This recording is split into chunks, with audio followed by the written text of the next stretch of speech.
Good. Well, we don't have Dave today. He sent out the email. He's got other commitments, but there's a fair amount to talk about. Oh, good. We got Leon. Oh, good. Leon and Scott are joining.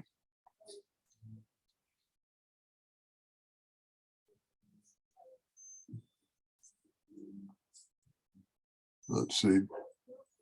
Leon's connecting in. Cool. All right. We have a new person here, Breton Simpson, who's a student at UCSD and is interested in what we're doing. And so he's going to sit in and try to figure out what we're trying to accomplish. And Grady joined us. Grady is he's been grounded for a few days while he has this little surgery on his hand, so he's not flying. Leon, I guess to start things off, I'd love to know where things stand. Leon, if you can hear and tell us where things stand as far as that first round of data. I'm from the 1 meter and the 24-inch. You should have gotten it this morning. I sent an email out. Okay, good. All right. But the 24-inch is still offline. It has been having connection problems for a few days. Just ops tech still haven't looked at it. Okay. But the data on the 24-inch has been processed since 2 days already. It's just waiting for upload. Okay. I lost track, and maybe don't just spend a lot of time. Maybe everybody else is on top of it. But was it 2 weeks ago that we did the? When did we run the 24 and 1 meter? What was that? 2 weeks ago? It started 2 weeks ago and ended 1 week ago. Yeah. Okay. And is this the first of the data that comes out? I think so. Okay. Maybe one night was already sent. I don't know. There was a folder shared, so I'm not sure. Okay. Well then, what do you think? Is this what we should expect, or is there some things to ring out on the for the next monthly run? What do you mean? Well, I mean, should we anticipate it'll take about a week to process it, or do you think it's something? Are there issues that can help speed it up, or? Well, no, the Dropbox link in the email that will be valid for the next year. Okay. And the data will automatically be saved into it, and it's just a matter of processing. So as soon as the processing is done, it will be on Dropbox as well. Okay. But the 1 meter had quite a few problems this month, so it has observed far less targets than the CDK24 has.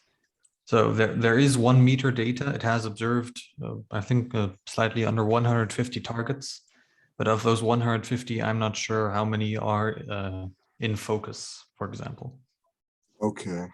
What were the problems with it?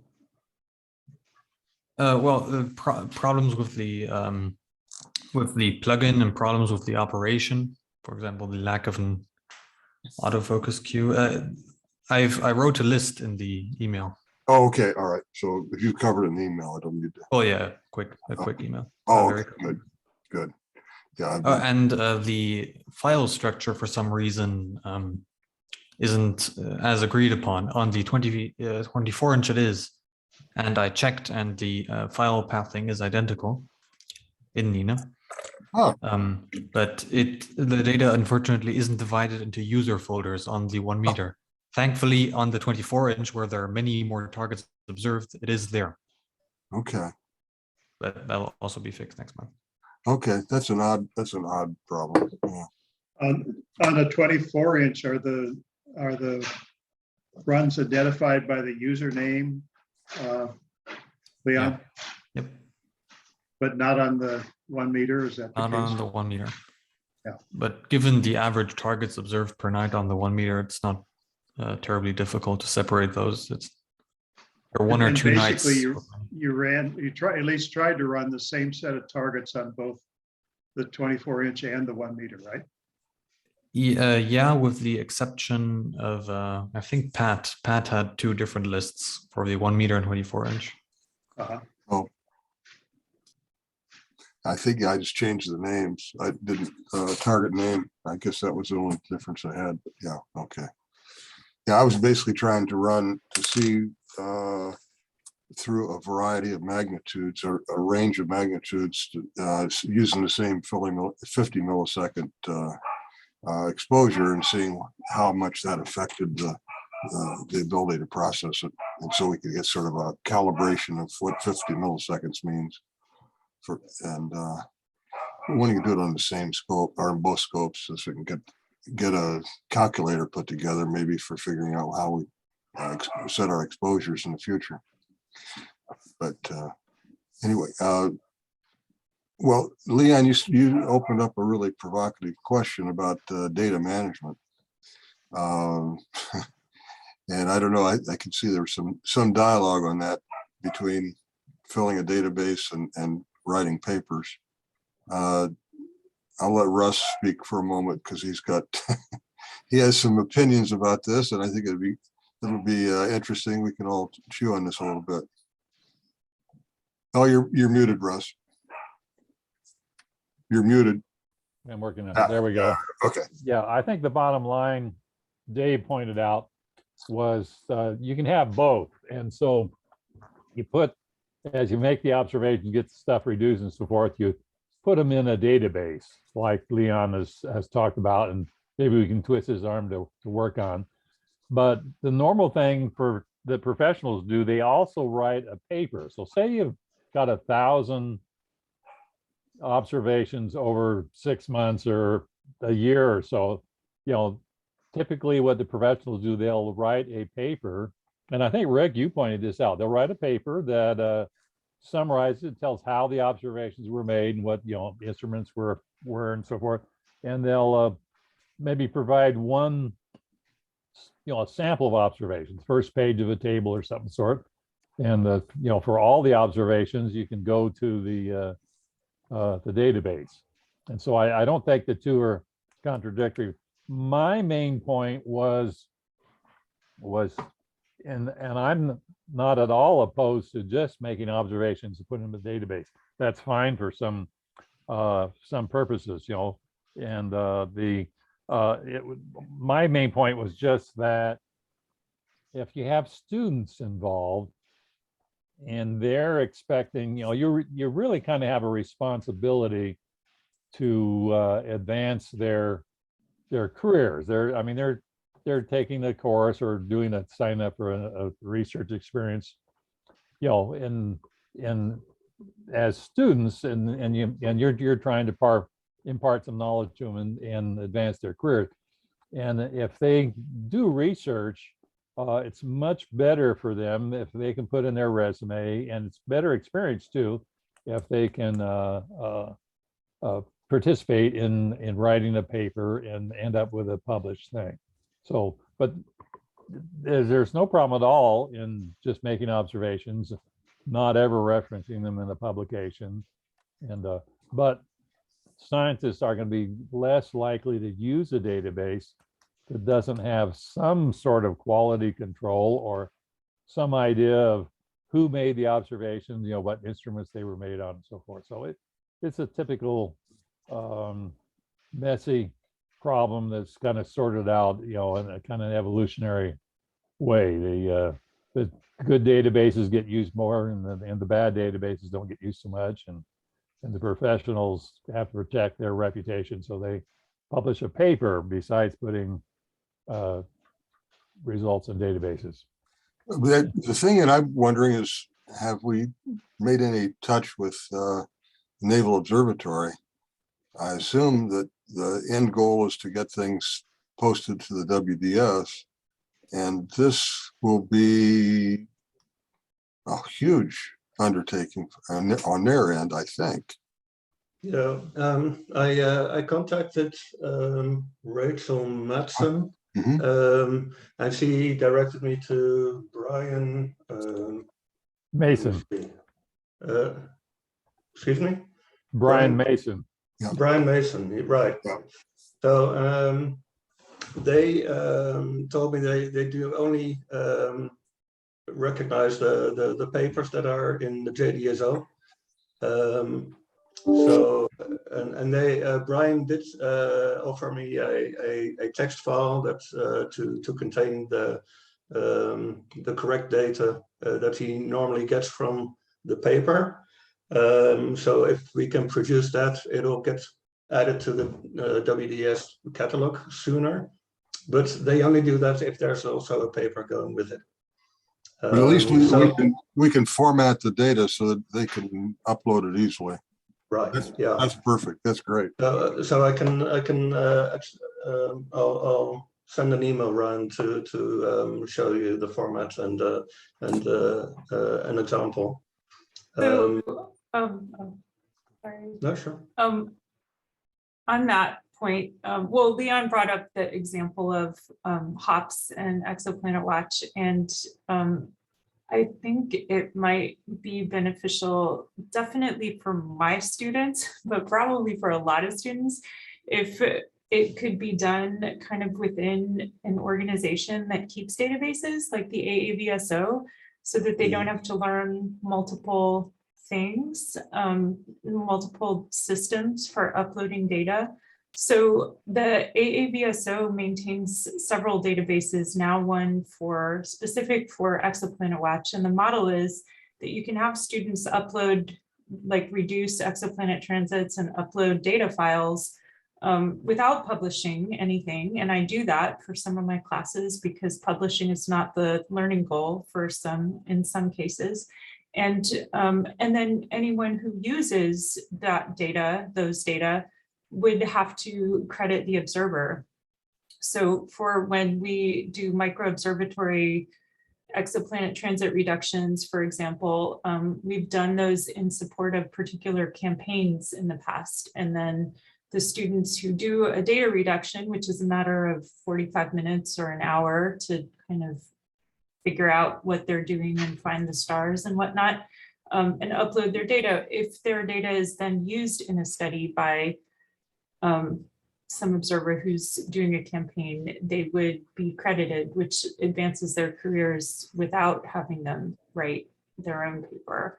And exoplanet, and so AAVSO maintains exoplanet data. They also maintain variable star data, and I don't know how hard it would be to talk them into making one for binary stars or double stars.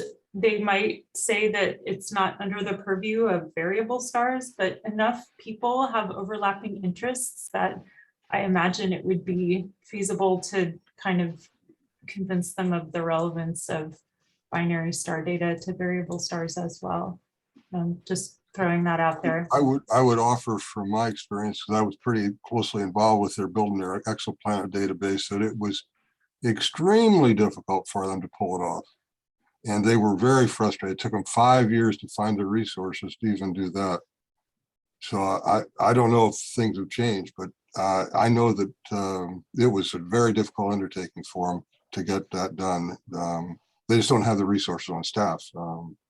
Okay. To your points, first one, quite often when you do research and you start digging around looking for target lists and projects to work on, you do touch many different kinds of databases, many different kinds of tables that show you information about different kinds of stars. So, I'm not necessarily agreeing with the fact that you only need one interface. I think it's great to at least introduce them to the fact that there's many more out there and let them go on and dig on their own for that. They inevitably are introduced to many, many interfaces. I'm just trying to keep it less than 50. Yeah. But like, we don't have the resources either, right? So like, I don't know if they do. That's a really good point, Pat. And I'm sure it would take a super long time, but like if the alternative is us, I don't know that any of us have the ability to come up with that system and implement it. Except Leon, you mentioned you had a friend who like does this sort of thing. maybe, or you copied him on an email and he Oh, said, no, this is our that's, use case and, Oh, or you no, mean okay. those guys? Yeah, that's our Sky. They're Sky. yeah, they're in Yeah, Let me make a suggestion, and my suggestion is that we come up with a standard format that takes care of what the WDS wants. So Nick will give us that, and we include that, plus other information we think is appropriate, and make it such that it will fit on a table in the paper published in the JDSO. And so then if we have some Calais, for instance, let's say we have some students that don't want to get all involved in writing the paper, okay, and with details about things, they can do a very short paper. It can be one paragraph. It can say, we observed umpity-ump stars using LCO or something of the sort, and here are our results, and at the table, and the JDSO gets credit for it. It's the only thing that we would have to do is either the JDSO or INSAR. You'd have all these compatible tables. Just put them in on a website like the INSTAR website, and anyone can go in and there's the tables and there's all the data, and it's all published and it's easy to do. And students, because one of the problems, so the students don't have to wait, and hope they get credited, and getting credited doesn't mean that they're co-authors, of course, and it can be years sometimes before papers come out.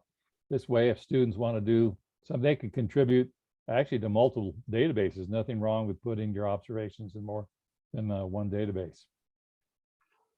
Yeah, so I believe Sean from Our Sky, he did want to help out with that because it's basically what they want to do with their project, and collect data from many different people, and amateurs and professionals, and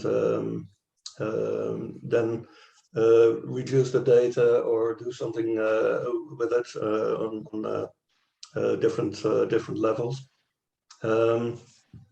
So the thing is that why I brought it up in the first place was basically because I'm writing a plugin for Nina, which is used by a lot of amateur astronomers all over the world, and they would probably like to help out with things like they do for exoplanets. And I mean, even I've been trying it out on my 8-inch telescope here in the garden, and I've been collecting speckled data as well. I mean, for the bigger separations and things. But there's, I'm guessing a lot of amateurs don't even really want to write a paper or have anything to do with it. They just want to, they think it's great if they can sort of add to science in a way, especially on, if it's a full moon, you can't get any DSO images or whatever.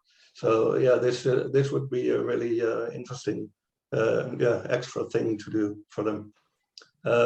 So that's why I started to sort it out a bit. So good. And then you have if we end up maintaining a separate database of the data that we've provided or done, you run into the question, is that if you're a student in Calais' case, you want to get the historical data, you got to go to the WDS, or you want to get the data that's not been published yet, you come to this. It's a little bit, I don't know if it helps or hurts. No, well, if you want to publish it, I mean, it's in the Our Sky database. I mean, it should be fairly easy for them to create a list of information for the WDS catalog, so they can publish a paper and create this list and just hand it over to the WDS. And what JD I'm also thinking about is say, it would be really interesting if, I mean, now we're handing in or emailing lists of targets all over the place. And it would be really interesting if we could do that at R-Sky too. So you could say, well, I want these targets I would like, and I'd like it to be this kind of telescope, or this size telescope, or this kind of filter, and things like that. And if there's some amateur that has the same kind of setup, they could do it for you, kind of whenever, and then you could sort of because they upload it automatically to the R-Sky database, you can just sort of hand in a list and say, well, I'd like this. And then during the year, it'll sort of get filled, and you get a message. Well, this has been observed in Chile, and this has been observed in Germany, or wherever, or things like that. I mean, it's something to think about in later future kind of thing. All right. Well, I guess we've got to. I think we're going to be on this topic more than this today. It's going to take us a little while to figure out how this is going to really work. Meanwhile, well, is there anything else we want to cover on that, or we have other topics? Pat, one thing I would suggest is we don't try to reinvent the wheel here. There's a lot of places out there that have already done exactly the same thing. Yeah, And, you know, take their advice on their stumbling blocks, how they got there, what they had problems with, what they worked well with. So, yeah, just don't start over from scratch. yeah. Might be a good discussion topic for a breakout meeting at SAS. It might be a interesting topic. Should maybe consider that. Yeah, but you have to be careful about the divide between scientific amateurs or professional astronomers who are used to publishing papers and seeing data in papers, and astrophotographers during a full moon who want to contribute a bit to science and use the Speckle plugin. I mean, through those guys, if they have a fully functioning telescope with a reasonable image scale, you would get the most data, and you can't expect those guys, which are the 90% of people who would get data, to start writing papers and asking them to go through the submission process of JAVSO. You can ask people to do that using their data then. So take it from a database, but a direct step is difficult. And I think if you would ask at SAS, you'd get a lot of responses from people who find it easy to just submit to a database and don't really put themselves in the position of a student or amateur. Yeah, I think, Leon, that's a really good point. And if we neglected this large pool of observers that would be willing to observe but didn't want to get involved at all in publication, that we would be remiss. How does I've never worked with it, but the Minor Planet Center, sort of MPC, sort of seems like it might fit this model. Anyone work with them at all? No. You have. Everybody at SAS probably has a finger or two in the Minor Planet group, and Brian Warner can probably give you some advice on that too. So you might want to contact him. I'm a little bit familiar with it. What they do is you can contribute to the database, but you have to go through a little process first to show that you are making good observations. Right. There's a lot of amateurs that contribute to that. A lot of amateurs. But Yeah, the summer science program that a bunch of students I've had have gone through contribute to that. And they don't write papers, well, they do, but not for publication. And they upload their data to the Minor Planet Center for asteroid observations. well, the qualification process is probably something to be considered. It's we don't want just anything from flowing in there, because there is some quality necessary for these observations, or we're not going to be happy with the result. Well, the way Exoplanet Watch does it is they say just upload everything, even if it's crap, and then they have ways of figuring out what is like what is worth using. And their reason for doing that is that even like very noisy, pretty poor light curves can make a infinitesimal contribution sometimes. So like the micro observatory data is really noisy, but then they have a little thing on each of their results that says whether or not it was used in the ephemeris calculation that they have. So having like quality control is great, but even the best astronomers will sometimes make a mistake, like put the wrong Julian date or something, or flip their longitude sign or something else. So even like sort of vetting the astronomer doesn't guarantee high quality data, but after the fact algorithms for vetting that data might be useful to employ. I agree. Sophia's mentioning talk to the AEVSO catalog people. I'm curious, to Pat's point, whether it would be quicker for them now that they've gone through the process for Exoplanet Watch. One issue that probably will persist forever with them is that they tie the observation to a particular site and equipment stuff. So that makes robotic telescopes tricky. I mean, it's just you have to upload new site, you have to enter site and equipment information, even though it's in the FITS headers usually, but I guess FITS headers aren't standardized. So that's like a whole other level, standardizing FITS headers that Nick probably deals with, getting the images processed for Nina. But yeah, lots of problems plaguing lots of areas. Well, If you have any contacts at AEVSO, then let me know. Then I can see if I can contact them. yeah, I can send you some. I definitely have some, yeah. Mhm. Yeah, great. Just if we're going to do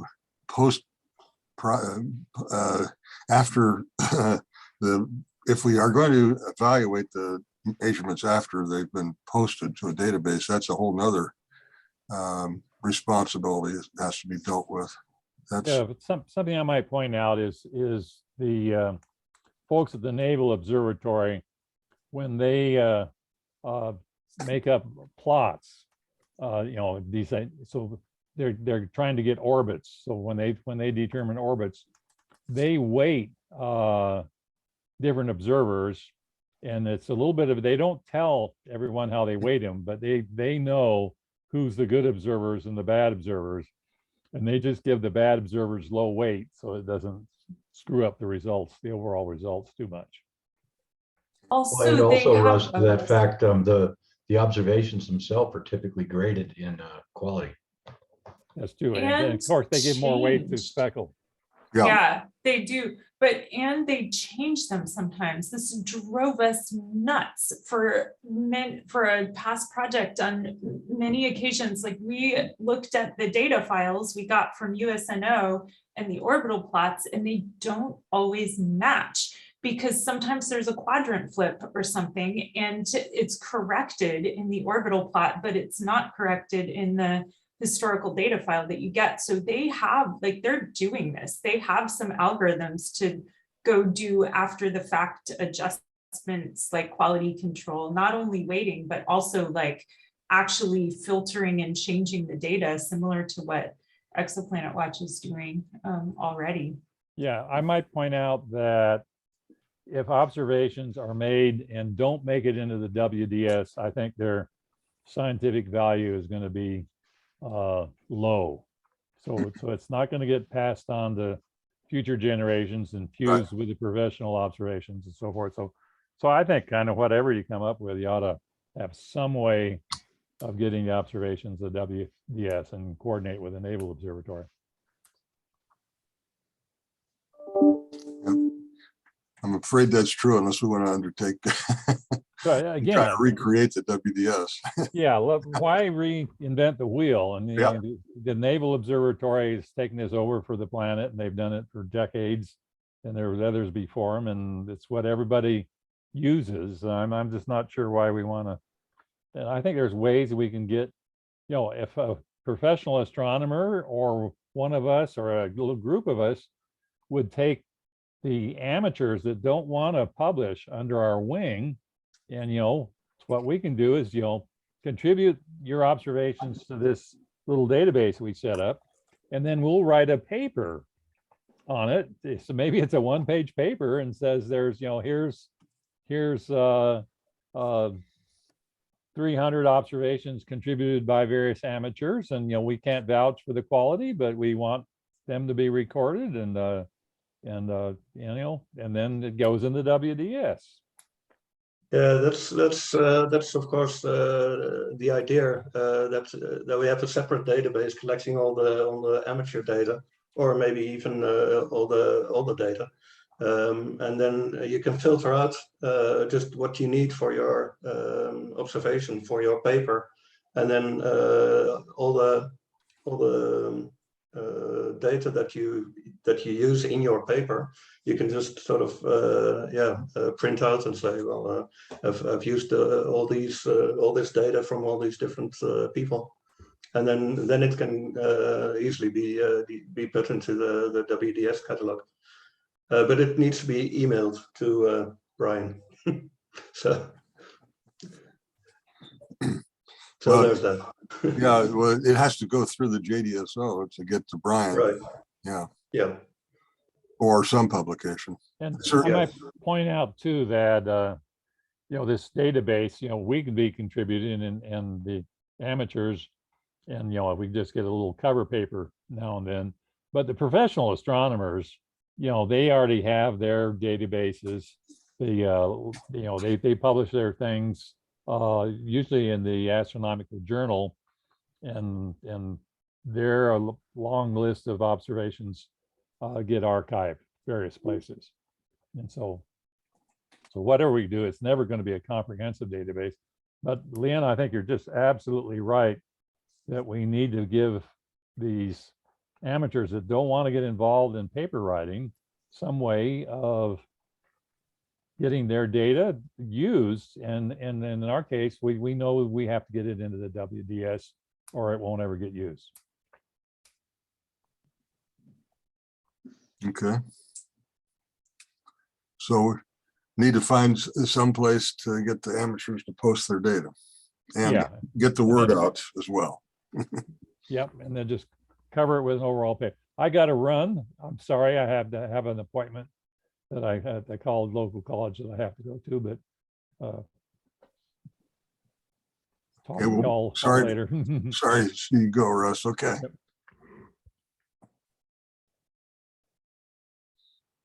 Okay, other topics. I wanted to, if nothing else, I wanted to chat a moment about Mount Wilson, but I guess a lot of people are involved with that.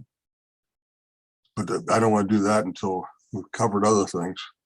The only slight update I have is we started the astronomy research seminar, or the astronomy research experience for this semester. Paul is part of that, and so that'll be running until July 9th, I want to say, kind of right at the beginning of when the AAPT meeting starts, which is kind of fun. And so we got the first students. We had a meeting on Tuesday, and it looks like it's going to be a good group of people, and it'll be fun. And then outside of Double Stars, working on that supernova project, and it looks like we're getting close to the peak, so that's exciting. Hey, Sophia, let's Yeah. touch base on the times that you gave us for the FLI Yeah, camera. We have some pretty long times. That's a hypersensitive camera. So let's go offline later and just make sure that we have that exposure time correct. awesome. Yeah, and if you can send me the data, I can also take a look at it. Yeah, I've got to post it to you today. I think it's, I thought I posted, but maybe I will do it right after this class. Okay. Awesome. Thanks so much. Yeah. How much longer do you think? What, another 30 days or so for the supernova project? Yvonne, what do you think? How long? Oh yeah, we're sort of looking at the peak occurring in the next week or two, and then after that, we still want to keep on observing for probably another 30 days. Yeah. What's what magnitude are we talking about right now on that? Right now, I think it's around I only have the flux values, but if I had to guess, it's around 13 or 13 mag right now. Okay, then we're absolutely overexposed. Way overexposed. Sorry, what time are you using? My connection cut off. What's that? What exposure time are you using? Oh, it's somewhere 200 seconds, and it's an FLI backlit CCD, and we got a 17-inch on it. It's at least double the exposure time.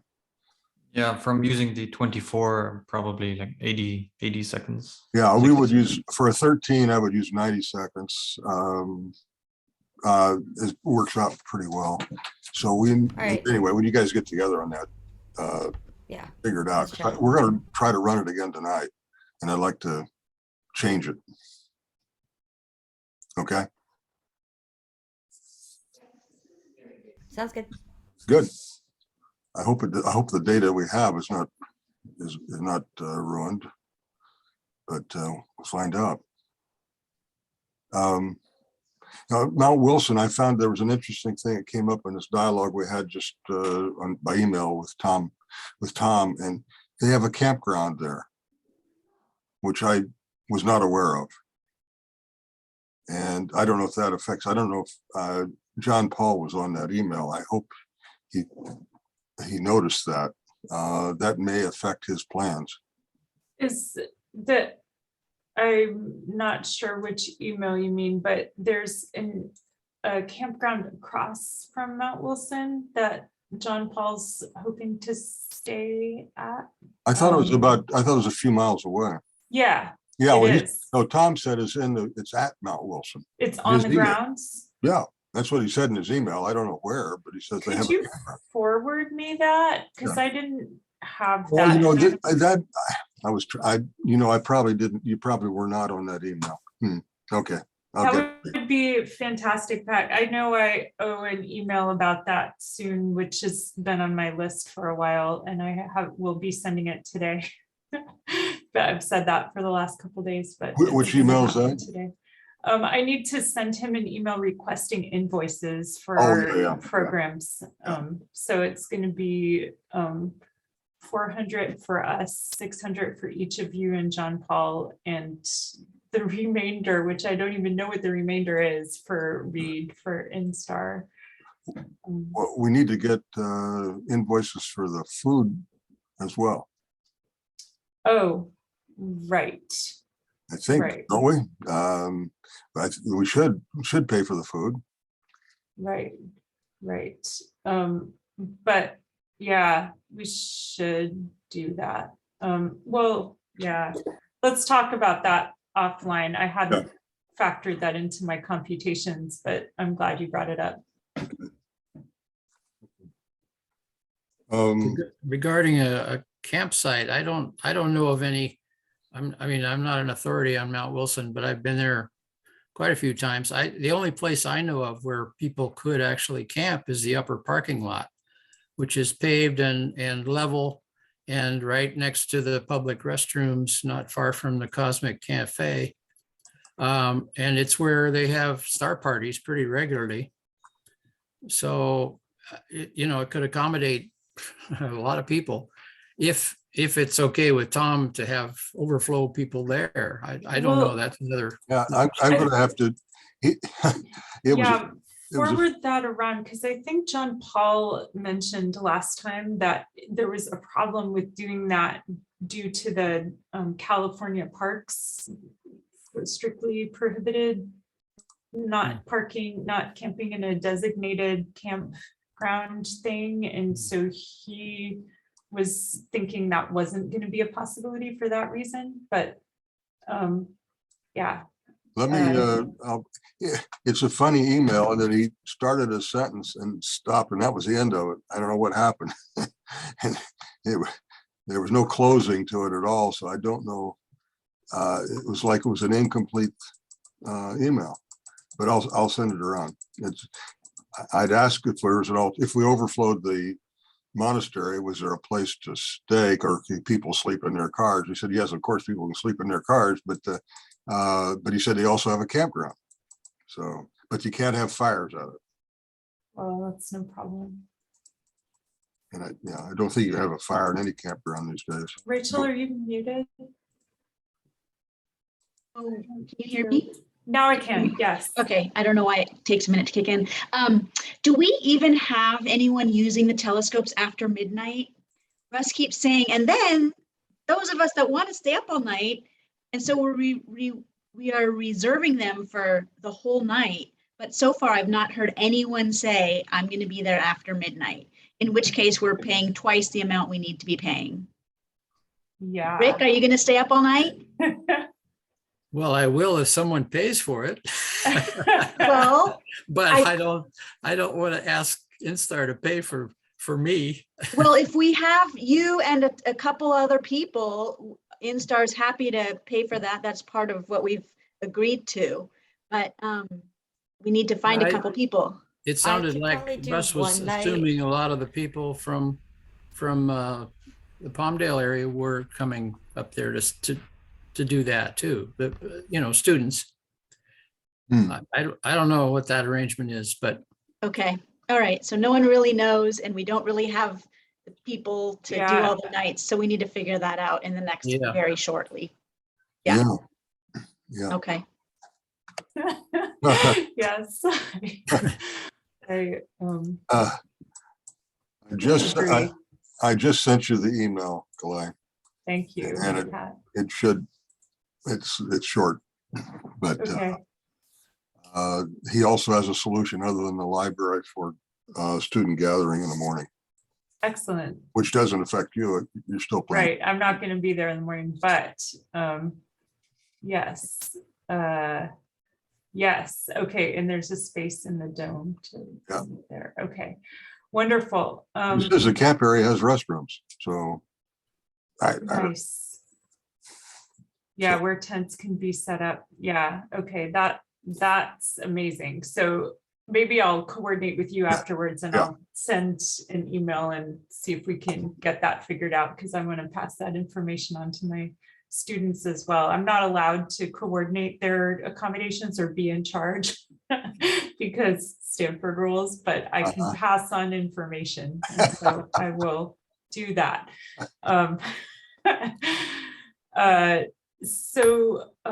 Yeah, that's Right. that's cool. Okay, good.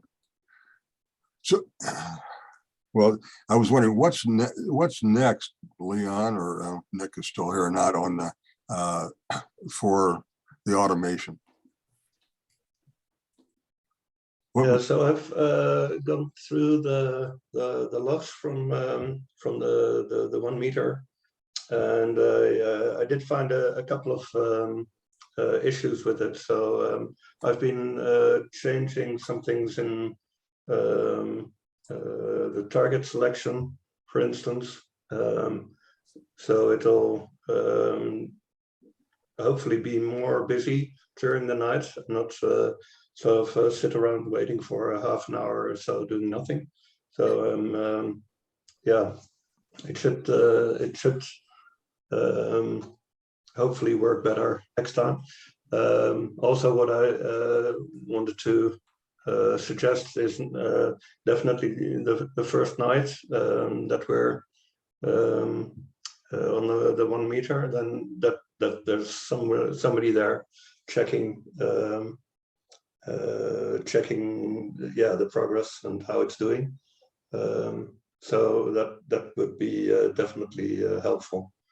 So I'm guessing me or Leon will be there during the night or so. We'll see. But yeah. You raised an interesting point that it's obvious when you think about it, and that is that we've got a wide range of RAs that could work during the course of a night. But if we all pile in at the same RA, then we're not going to get our observations.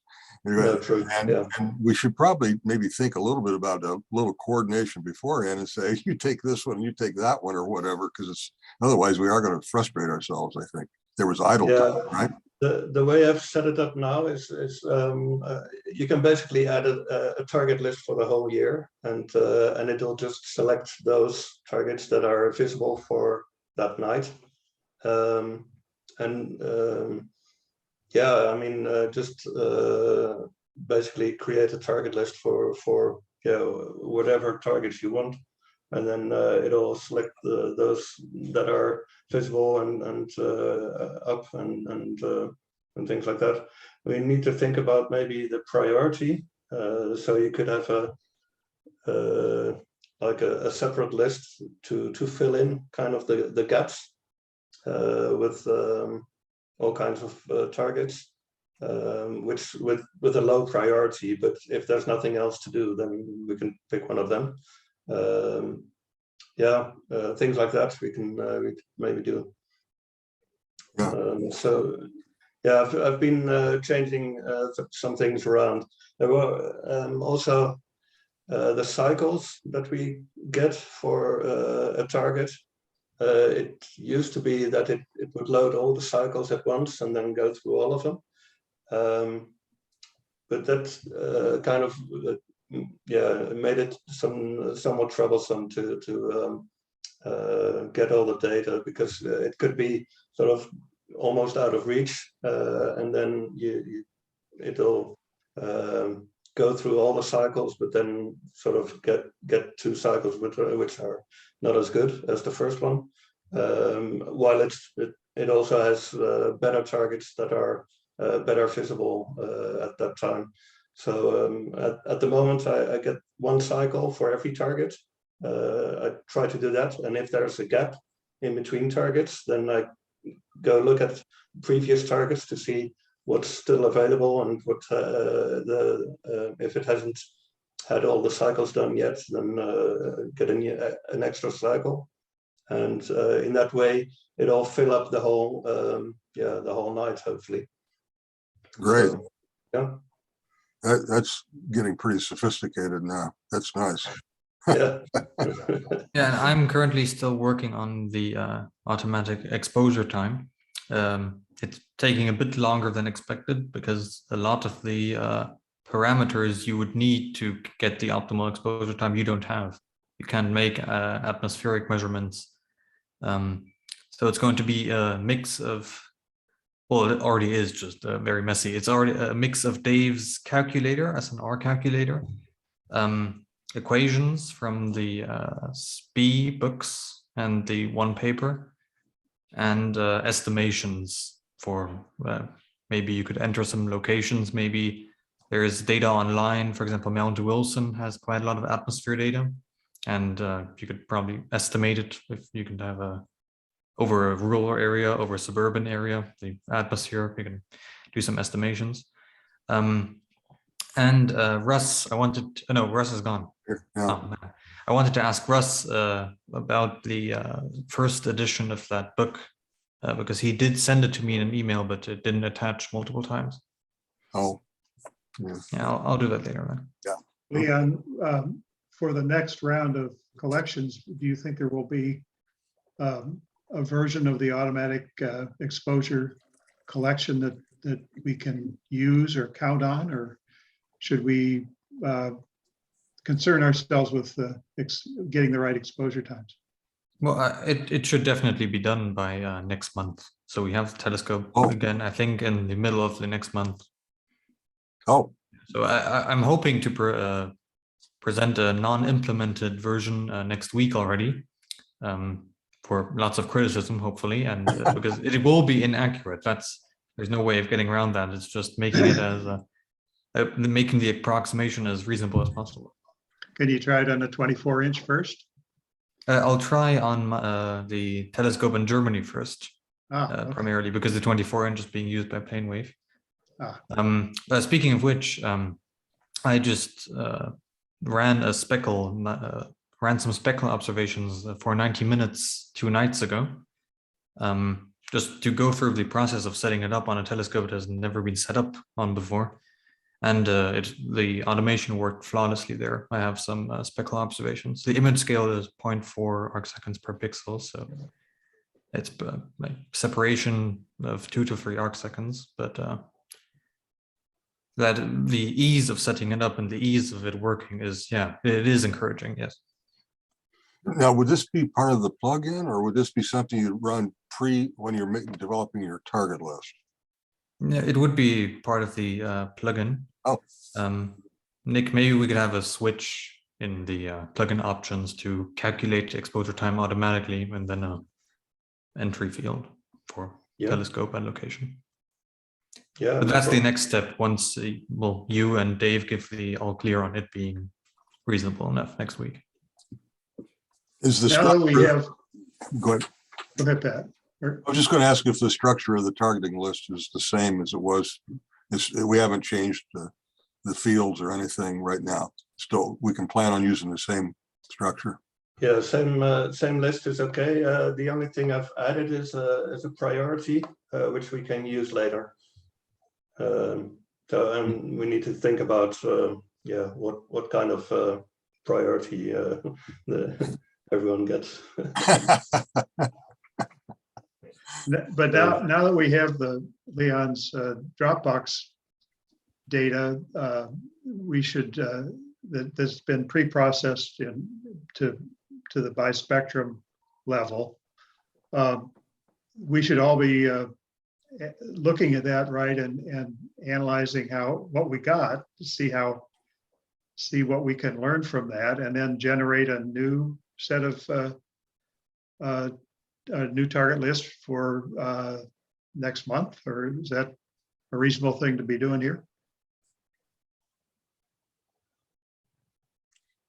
Seems like that's the direction. What would you like to learn from it? That's the question. Well, whether it worked and how reasonable the answers are, and Yeah, you should everybody be had different skeptical. objectives in their list, I think, and so how well those objectives were filled, and whether or not we need to, well, we certainly should be embedding new sets of targets to explore. So I would think that the next go round, we ought to generate a fresh new set of targets from the different people participating. It would also be nice to see how well the data is. So maybe we have to change some things in the plugin to get better. We certainly should learn something from analyzing the data we took. Hey, you'll learn the most from the 24-inch data. I think that's the cleanest. Speaking of which, Ops Tech sent a message 3 minutes ago. They got the connection working last night, and it broke off again this morning, and they are taking care of your request. Yeah. Okay. Yeah, I guess I should. We also need to think that I would say, to be comfortable in July, if not sooner, we'll have 2 scopes available in Northern Hemisphere also for automation. So that's when we're really going to start flooding ourselves. That's Barrow and the yeah, and the one at SRO. And those are both roughly 0.1 arc seconds. So they'll do some pretty good close doubles. So we'll be able to get a Barlow in the SRO one. Yeah, and then we're not going to restrict it to. I mean, it'd be nice to do it more on the when there's a full moon, but I don't think we'll necessarily restrict it that way. We might, but if there's I don't think there'll be an urgent need for something between full moons, but if there is, we certainly would make it work.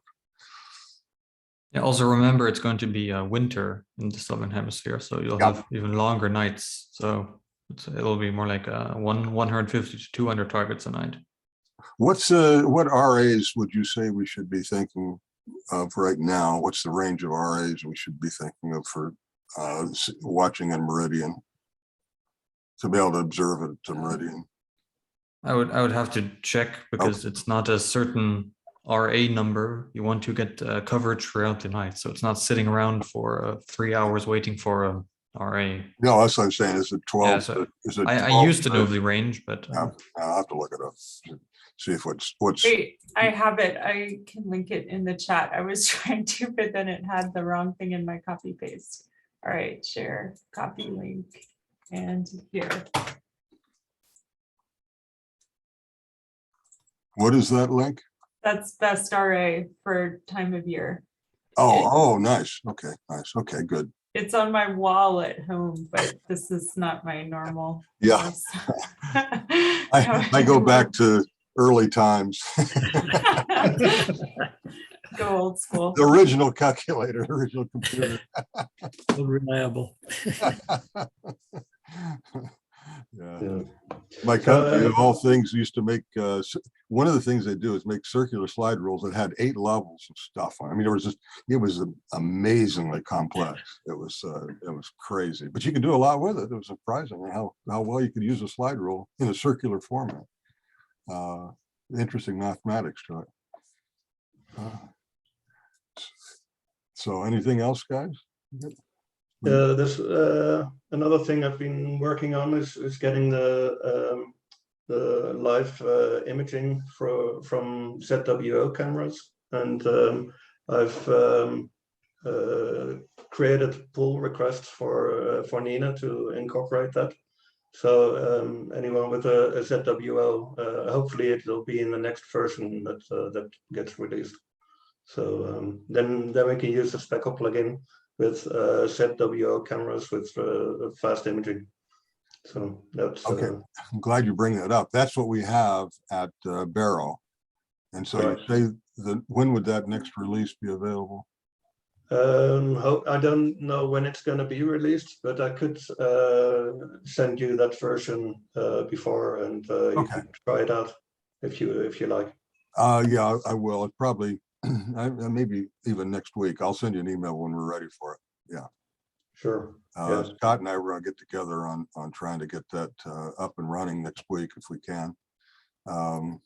He's through his move and all, so that'd be good. And the SRO, knock on wood, John Downing's going up there and trying to finish installation up there on Sunday night, and then we'll have that one without the Barlow. So it'll be able to do wide doubles, but it won't be able to be its optimum yet. That'll take another.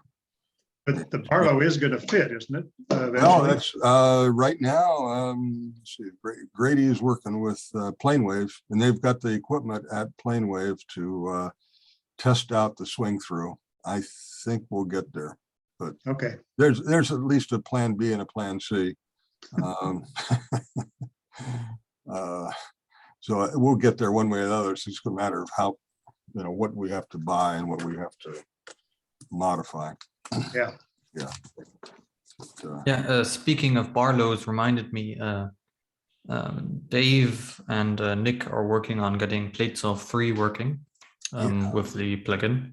Yeah. Because after, given the information on the ASTAP website, it would fail over 50% of the time with the Barlow on the 1 meter, because it just doesn't have enough stars in the database.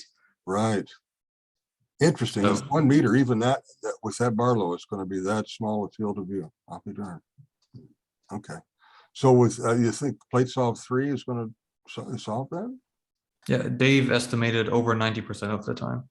Oh, nice. And yeah, it's like 40% of the time with ASTAP. Okay. Wow. What's the field of view on the 1 meter? A few arc minutes with the Barlow only. Oh, okay. Wow. Wow, that's amazing. Okay. Well, yeah, that may be.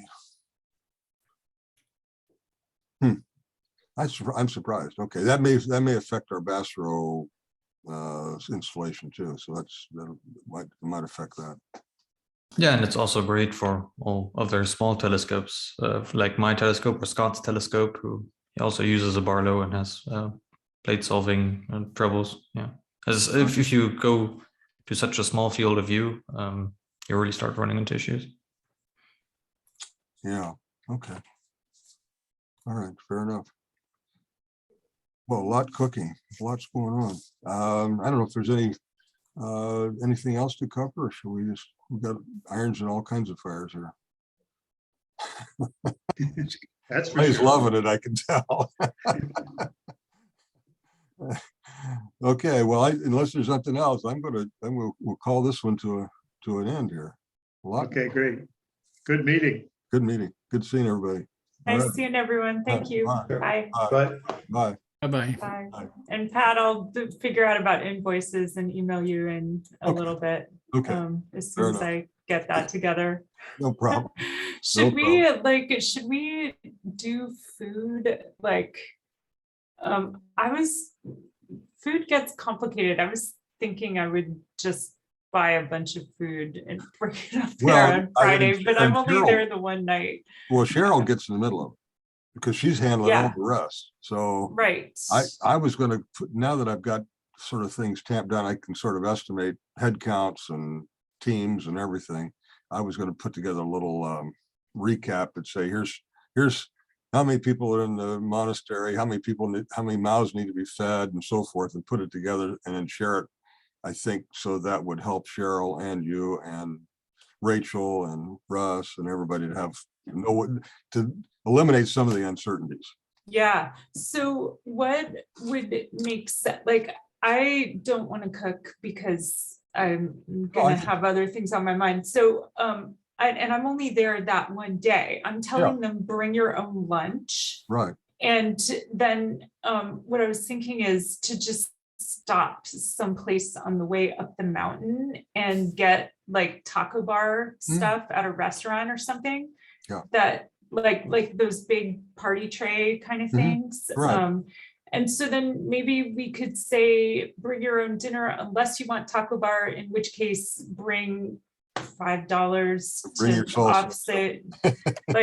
like bring food or bring $5 to contribute to taco bar expenses and say That's- which ones they want to do. And then I'll just get a big taco bar and like, That's, if that works for you, that makes it simple.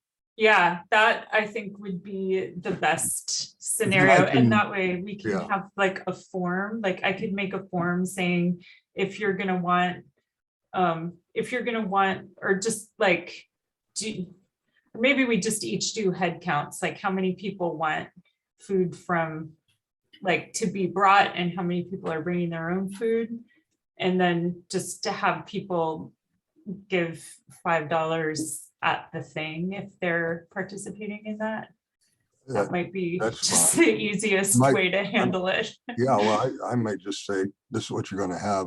and Okay, just pay yeah, you for it, and just because there's 10 people, and it's not like it's rocket. it's not I'm gonna break gonna, the so I piggy can, bank, I can yeah. give you $50 in cash or check, Okay, whatever you want. and we'll be- yeah, be okay, done with it, that, okay? that sounds like the best plan. Let's Okay. just do that. And then John Paul has 8. So if I just tell him to give me 40 and you give me 50, and I'll pick up my group and tell them to give me $5 each for however Yeah. many. And Rick, we will sponsor you because you are bringing, Oh, yeah, Rick. you are the man of the hour, Rick. So you don't pay anything. Exactly. Well, you brought up an interesting point about staying up all night. I'm willing to try to do that, but I don't want to be the only one there. Yeah, that's the Telescope thing. operator, you know. I So kind if there's of nobody feel- else that wants to join in and has some Yeah. idea what to observe, then even I one night know. would be great, but I sure don't need to work three or I- 4 nights out. I feel like Russ has big plans for other people to stay up all night. Well, that's what Russ does. He plans great stuff for other people. I know. That's like sort of his forte. It was funny because I was at a meeting with some AAVSO people a couple weeks ago, and someone was bringing up they have at AAVSO an organization that is helping them do like promotion now. And somebody said like, oh, you should talk to Russ Janae, and everyone sort of laughed and was like, watch out, if you talk to him, you'll end up doing some work for him. Oh, that's funny. His reputation is worldwide, isn't it? Yeah, like contact Russ at your own risk. Oh, I love it. But yeah, so that is something that I think it should be thought about. So I'll bring that up at the next Instar as well, with just like, okay, Instar's on the hook for this time, but we need to have people who want to do this, like enough people. And I think that's amazing, Rick, that you're willing to stay up for one of the nights, but I agree with the insistence that it not be just you and the telescope operator, because I'm Yeah, out of that- there at midnight with my It doesn't make sense for students. Instar. No, Well, well, I've got I the mean, point- it might make sense for Instar because it's like high quality data, but it doesn't make sense for like a human being. So like, so Yeah, yeah. I was gonna and say, thank- Rick, oh, that from our group, I don't expect anybody wanting, on Monday night, we'll be done at midnight. I don't expect, or maybe 12:30 or something. It's but- gonna be a big day. Yeah, there's Yeah. not gonna be. It's a very On long Tuesday, day. Tuesday night's another matter. Tuesday night, that might be, that's what I need to find out. And Russ may have plans then too, I don't know. But I think you can safely count on sleeping Monday. Monday. Yeah, the don't first think day it's also, we're also exhausted from like all the getting up there and all the Yeah. coordination and the first thing. Like, I think it makes a lot of sense to plan for a good night's sleep Monday. Yeah, it'll be an extremely long day, the first. It Well, will be. And a second, I'm hoping, and if I need to buy more food for you, that's fine. That that you help us on Tuesday morning with some. of the Yeah, I food. saw your email and I Yeah. replied to you. Oh, Sure, did you? I'll- Okay, good. I'll help out, so. Oh, good, excellent, excellent. 'Cause And that'll be very helpful.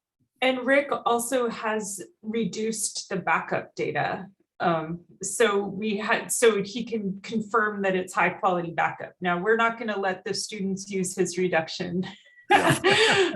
Don't worry about that. But we do have assurance that we have good backup data on, I think, something like 6 systems. Yeah, So we I think have 8. There are 8 8. Okay, yeah. plus, So we plus Sophia Star. right, but Sophia Wasn't- Star is for Sophia. That's- that's a separate, That's separate, yeah. So So- 8 that your students could use. Exactly. So what we can do is have those as the reserve, A, in case something goes wrong, and B, like just as another system to include in Yeah, the I would, paper. that email you sent, I thought that was great that we could have. I was hoping we'd end up with 3 systems for each team, but that's not gonna fit in the timeline. But having that backup plus the one they observe, I think that's great. So the first time you do a reduction, you don't know quite what you've done, but if you do 2, you start getting a little better. Well, also, one thing that I was thinking of trying with my students who are coming is to actually pick one of the backups and start Yeah. working with it Start working- before that's we a- get up I there. think that's a really good idea. Yeah. Because really. that way, like, so, plan, hope for the best, plan for the worst, right? Yeah. If we get up there, nothing works, cables are mixed up, like Yeah. the telescope won't point, whatever. We have a system that we've already researched. So, and I think I have historical data files on many of the systems. I will check. Okay. But we'll plot historical data, start researching the system, and maybe even do the reduction so that we have the skeleton of a Oh, paper I definitely. like before to- we go. And then because I'm not going to be there the following morning. So then the process of authoring the paper is a little bit more straightforward. So in that case, maybe you, John Paul, and I should each pick a backup I would love to system do or that. multiple. I would for- love to do that. Okay, let's Because do my that. Monday night team, or 2 teams, are the 2 from Seattle, Mhm. and they have no exposure to this. We're trying to bring them up to speed between now and then. And I need to get them as much as I can in advance to get them up to speed. Well, actually, that is a really good idea. I'm gonna put that on my list. So pick backup systems. Backup. I'd love to get them started on researching. And that way, in that way, in that case, like in the case where we don't get observations on Monday, they have researched a system, done a reduction, and been to the telescope, right? Like they may not have been able to use the equipment, but they've seen it and been there. So they have that Right. part of it. And I have one of the students who's coming, oh, this is going to be something to think about. Well, not really, well, anyway, it's non-binary students, so we have to use they, them pronouns, which is going to be awkward and weird for all of us, but I'm used to it by now, but I think I should tell everyone about it before we get there. Anyway, they have done speckle reductions this term and can help with Excellent. getting other students up to speed. So that's going to be really helpful.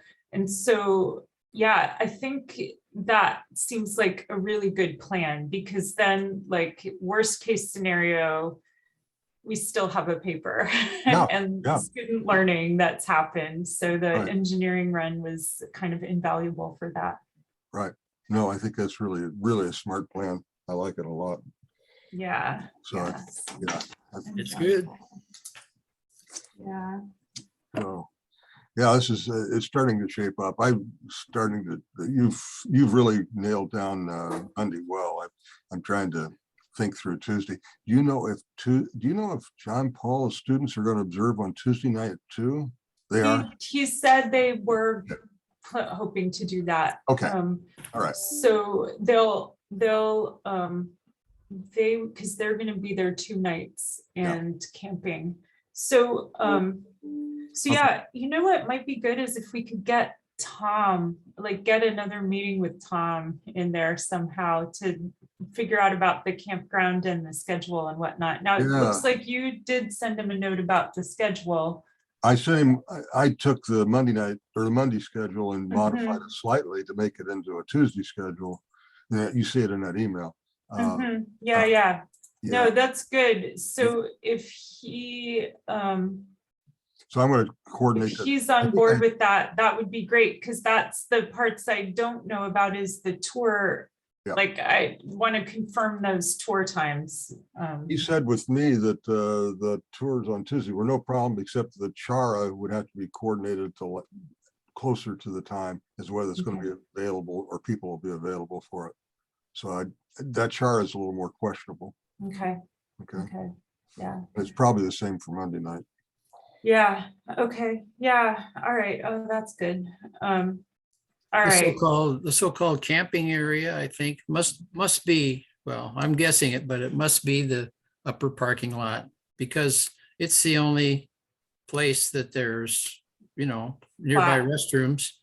Yeah. And it's clean. I'm sure there's no fires allowed. That's a restriction for sure. But whether there's other Forest Service restrictions, I don't know. That the whole property belongs to the government, and I believe that Mount Wilson leases it.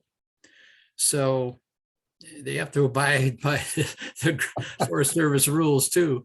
Yeah. And yet, whenever they have star parties up there, which happens pretty often, I'm sure some people stay overnight. Effectively, they're camping, whether they put out a tent or sleep in their car or whatever, bring a trailer, I don't know, but you could think of it as camping. Right. And it just works. Yeah, I think it's the site of the old hotel. Oh, which burned down actually twice. Really? Oh my goodness. I remember going there when I was a kid. Really? Once in a while. And it was a beautiful old log cabin kind of place, but a big lodge, Oh, how wonderful. And had a swimming pool. Gee. Oh my gosh. Even out in front. So wow, I had no idea that. Wow, neither did I. It was sort of a resort destination back, in the 20s and 30s. No kidding. Wow. Right next to the observatories.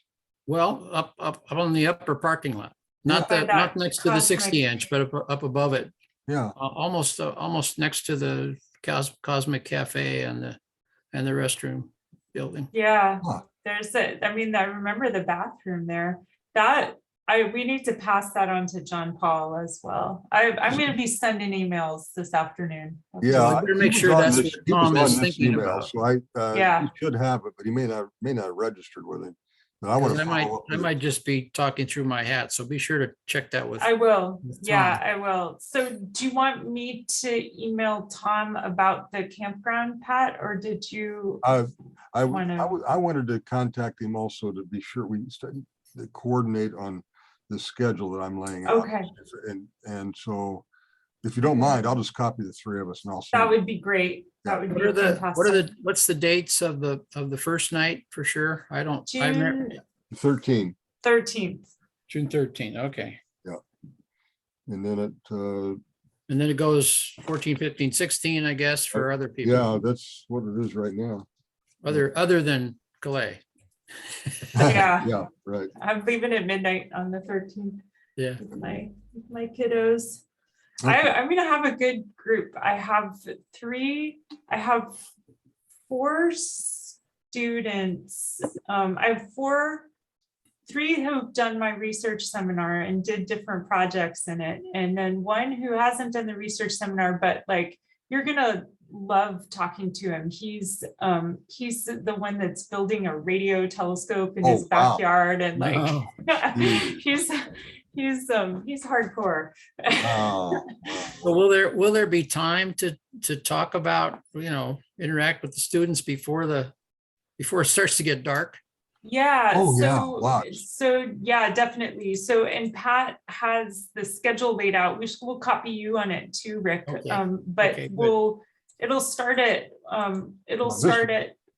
you guys starting at 11. That's Yeah. different. It starts at 11 in the morning. okay, yours is gonna start a little later? Yeah. Okay, that's fine, that's fine. So we'll do the tour together. At 3 to 4:30. I thought that seemed Mhm. like a good time. Yeah, no, that's great. I just took out the whole lunch thing and said, come up here fully fed so that That makes a lot of sense. Yeah. If you're gonna do that, Pat, we might do something similar just to keep us all on the same page. I've been promising the students that I'm gonna send around schedules like as they solidify, and I haven't done that yet. Yeah. Mm. Yeah, but there's a lot of time, and we've laid out, I don't know who did what, but anyway, 6:30 to 8 p.m. For telescope and camera training. Okay, so there's a lot of time then as well as dinner and the tour. Mhm. So So Pat, you're gonna have students there also that same night, right? yes, I'm going to have Okay. 8 good. students on Monday night and 8 students on Tuesday night. Different 8, a different. Okay. So I'll have 4 teams, and that's when we get down to targeting. We got to think about the number of teams that we can handle through the scope. It seems to me that we decide is 30 minutes, roughly 30 minutes a 30 target. minutes per target. So the vision is to have 2 teams in the dome at once, with one team observing and the other team like watching, like sort of seeing how the first team does. And then the next team will come up, and like the first team leaves and goes to the reduction station manned by Sophia. Yeah. And then the prior team, they sort of cycle through. And we're going to do your 2 teams first, right? And then do John Paul's I second. mean, what we should do, did I have 2? I think I only have 1 team. You only have I think 1? I'm putting them together in a team of 6. Oh. And so it's gonna be 1 of mine, and we can have like John Paul and mine are both leaving at midnight. Well, I guess if he's gonna stay on the grounds to camp, then we're the only ones that are actually leaving. But yeah, like we'll do it sort of first-ish, but Yeah. then. Should. Yeah, I was expecting ours to be the last since we're staying in a monastery. Mhm. And at any rate, it seemed to me that if there are only 5 teams, then there's still an open session at some point. However we want to do it, there's one additional possible. Yeah, so you could bag another observation, like all I need is 1. You just need And one. like, we don't even need that because we have the backups. So Yeah, like I'm not gonna be trying to get multiple. So like, we'll just get 1, and then we did get, Rick, do you remember on the engineering run, we got that 1196, the STF, the triple with the like the one that you gave to Nick as a sample one. Yeah. Did we get that one at the engineering run? Is that one of them? Yeah, that was in the engineering run. Yeah, It's kind of an odd result, but a lot of aliasing and stuff. Yeah, right. And- That's and right. That's right. I still have a mystery about why we can't split the C component Right. with the 60-inch. Should Yeah. we try for that one again? It'll be way out of sight. It'll Okay. be almost down on the horizon by the time. Okay, we get yeah, there. yeah, fair enough. Yeah, I was Cool. thinking it would be nice to observe some of those stars again, but I think they're all going to be past. The latest ones were in the 11th hour, and we're probably going to start in the 14, 15 range in Mhm, June. mhm. Yeah, well, next year's engineering run, next March. Right. Right. There you go. Yeah, So we're going to Yeah. have Pat and Clay and John Paul students all there on the same night, right? On Monday, yeah. Monday So night. we're Okay. gonna be drill sergeants, Rick. We're Okay. gonna be like, we're gonna keep it so that there are 2 teams in the dome and 2 teams will be outside doing a star party and 1 team reducing in the Oh, reduction station. So we're gonna, well, I mean, we'll see how it works. I'm sure it'll be messier than I envisioned, but I'm. It's always messy, isn't it? It's always messy, but we're gonna do our best, and we'll. So I think it's gonna be crazy fun, no matter what. I'm Yeah. Yeah. really looking forward to it. It's gonna be a highlight for me and for the students, and I think it's always a highlight for me. I mean, I never get to see my students in person, right? True, So that's right. getting- Yeah, that's There's nice. one kid, like the radio guy, I've known him for a few years now, but I've never been in the same room together with him. Where And does he live? Colorado, I think, Colorado? Colorado. Yeah, okay. wait, yeah, Colorado. And so that's exciting. And I have seen a couple of the others, but they're like 3 that I've worked with very closely that I haven't seen. And I mean, I've seen on, class, but not in the Yeah. person, not That's breathing great. the People are same coming air. people are coming from far and wide to They are, yeah. have They're coming- firsthand experience. Mhm. Yeah, And it's my, really, uh, yeah, it's really special. I won't know these Seattle students. They're Sean Drew's students, and he's coming, and he's the guy that's been teaching Python for us. And he's Oh, yeah, he I- contacted me Yeah. after the LCO meeting. Yeah, He- right. Yeah, You need to get to know him. He's a good guy. And anyway, he's teaching astronomy there at that school, Bush School, and he's got a 3-week, they call it a cascade, where they go out and do nothing but astronomy for 3 weeks in a Oh, site wow. that they have on the east slopes of the mountains up there in Seattle. And 4 of the kids will have just finished that. And they do Oh, wow. spectroscopy on that whole experience. And then they're gonna come down and do double stars. Then the other 4 are gonna be novices. I don't know how it's gonna work. I'm glad he's taking care of it. I'm not. what is the Bush School? Is it like a, Private school, it's It's been a around for private 100 school. years. I don't know a heck of a lot about it, but apparently it's a good private school, and they sponsor a lot of disadvantaged students. Mm, 30% maybe, or 30 or 40% disadvantaged. oh, wow, very nice. Yeah, very but if nice. you're not disadvantaged, I think it's 40,000 a year or some crazy number, So that's a real interesting student body. Yeah, I can imagine. Can you I imagine that blending that together? It's it seems a little tricky. Yeah, I can imagine. Wow. Well, Yeah, I'm excited to meet him, Yeah. and yeah, for sure that there's so much to look forward to. I'm excited to see you guys in person again and with all the students, and it's gonna be a good time. it's gonna be a very good time. It's gonna be a lot of fun. I agree. Yeah. Well, I should Okay. get going, Me but too.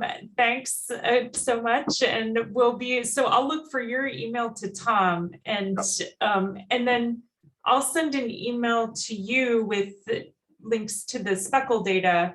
And then also, do you want to include in your email to Tom the necessary invoices? I was thinking it was an email between you and me and John Paul. Okay.